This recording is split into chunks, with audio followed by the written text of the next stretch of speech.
I'm not an inspirational speaker. I've never lost a limb on a mountainside, metaphorically or otherwise, and I'm certainly not here to give career advice because, well, I've never really had what most would consider a job. However, I have had large groups of people listening to what I say for quite a few years now, and it's given me an inflated sense of self-importance.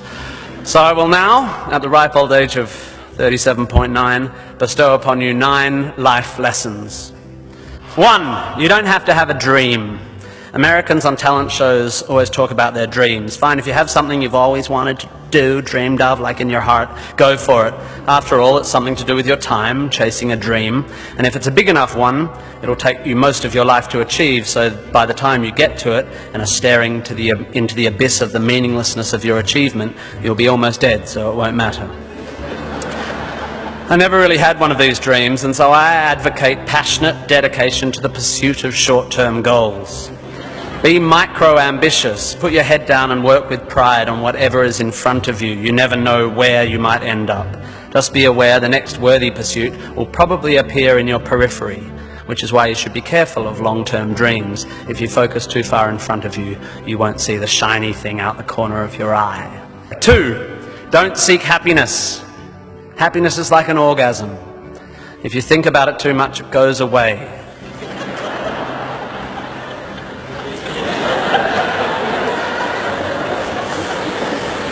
Keep busy and aim to make someone else happy, and you might find you get some as a side effect. We didn't evolve to be constantly content. Contented Homo erectus got eaten before passing on their genes.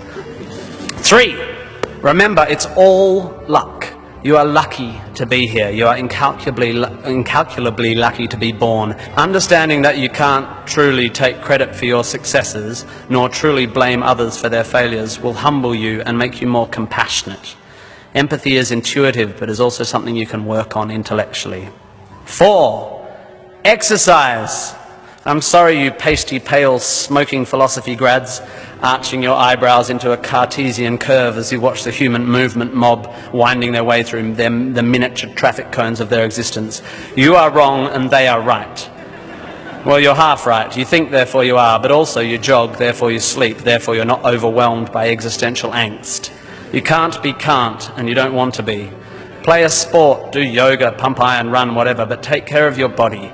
You're going to need it. Most of you mob are going to live to nearly 100, and even the poorest of you will achieve a level of wealth that most humans throughout history could not have dreamed of. And this long, luxurious life ahead of you is going to make you depressed. 5, be hard on your opinions. A famous bon mot asserts that opinions are like arseholes, and that everyone has one. There is great wisdom in this, but I would add that opinions differ significantly from arseholes, and that yours should be constantly and thoroughly examined.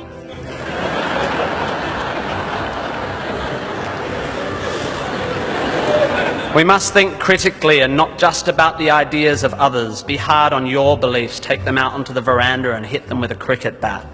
Be intellectually rigorous, identify your biases, your prejudices, your privileges. Most of society's arguments are kept alive by a failure to acknowledge nuance. We tend to generate false dichotomies and then try to argue one point using 2 entirely different sets of assumptions, like 2 tennis players trying to win a match by hitting beautifully executed shots from either end of separate tennis courts.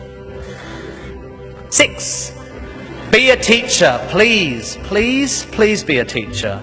Teachers are the most admirable and important people in the world. You don't have to do it forever, but if you're in doubt about what to do, be an amazing teacher. Even if you're not a teacher, be a teacher. Share your ideas. Don't take for granted your education. Rejoice in what you learn and spray it. 7, define yourself by what you love.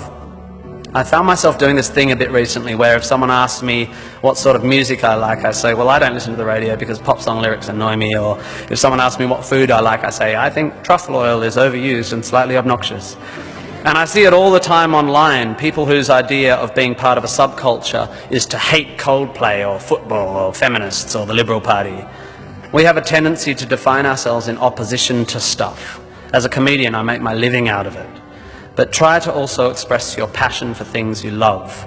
Be demonstrative and generous in your praise of those you admire. Send thank you cards and give standing ovations. Be pro stuff, not just anti stuff. 8, respect people with less power than you. I have in the past made important decisions about people I work with, agents and producers, big decisions based largely on how they treat the wait staff in the restaurants we're having the meeting in.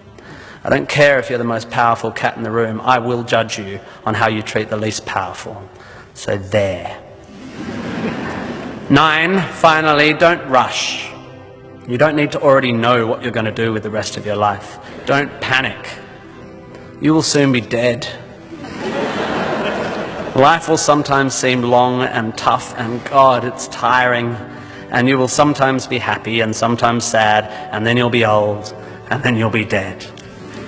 There is only one sensible thing to do with this empty existence, and that is fill it. Not fill it, fill it.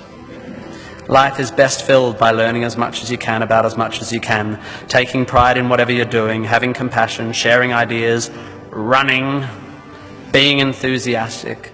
And then there's love and travel and wine and sex and art and kids and giving and mountain climbing, but you know all that stuff already. It's an incredibly exciting thing, this one meaningless life of yours. Good luck, and thank you for indulging me.